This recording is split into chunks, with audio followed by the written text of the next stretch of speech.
It is Phil Kennedy here on this Thursday afternoon, and we're going to be talking TV with Shem Law at the Radio Times about an hour from now. He's going to mention Mark Kermode's Secrets of Cinema. And he comes up with a couple of stories about spy films. And people have obviously quite a lot of time to watch films and TV at the moment. I'm quite into that new Dawn French thing, the Trouble with Maggie Cole, which is very good on ITV at the moment. But some people are paying a little too much attention, a bit too much, to what's on the screen. One social media user noticed something unusual when she was watching the new adaptation of Little Women, which I think is an award-winning film, isn't it?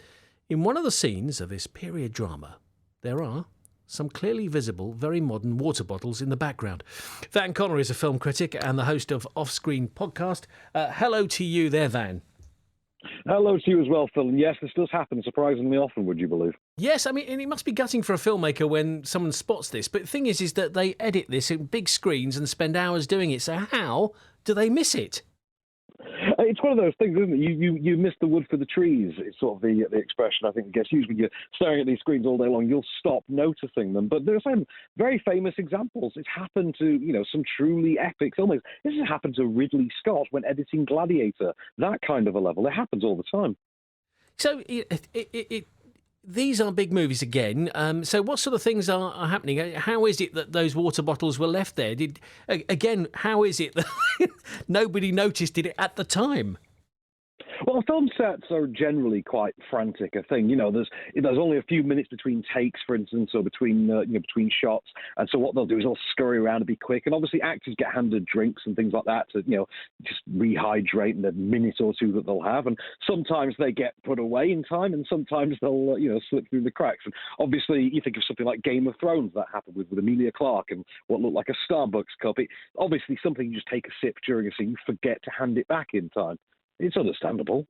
Yeah, I suppose, accidents do happen, but I suppose it's even harder in a period drama. I mean, I imagine if it was a modern film and, it was some sort of cop drama and he happened to have a water bottle in his hand, he could somehow, run with it, as it were.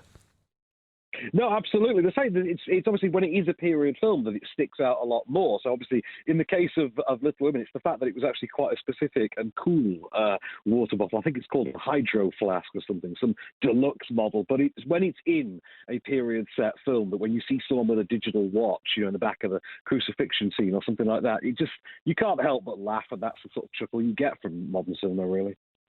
When it comes to continuity cock-ups, as it were, what are some of your favourites? You mentioned Gladiator there.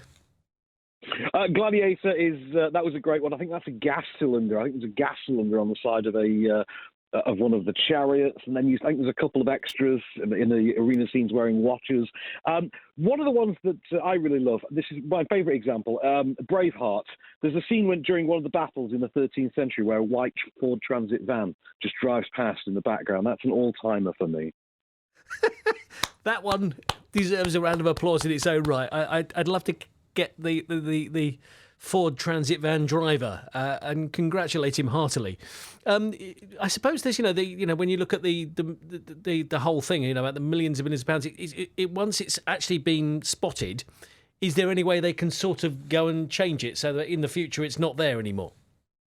Well, in the case of Game of Thrones, actually, recently, they actually used computer imaging to paint over the coffee cup. They digitally removed the coffee cup from the footage. So the actual version where you see that coffee cup, you'll never see again because it's only the initial broadcast on Sky Atlantic. It's been changed now for streaming and for the eventual DVD releases, etc. So they did fix it in post.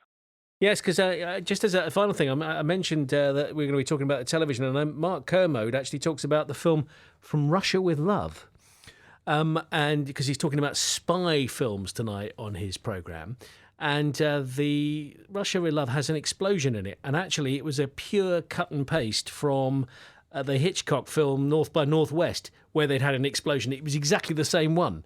So it's not unusual when films just somehow either cut and paste or just make mistakes like that. No, absolutely. I mean, it's like some of these things just become part of the fabric of it all. Wow, that's incredible. Really good to speak to you, Van. You take care. Enjoy it as well. Yes, watch out for the water bottle if you do have the DVD of Little Women. Look out for it. It is there during quite a scene and a half. course, totally in keeping with what was going on at the time when Little Women was set. Not. BBC Radio Berkshire.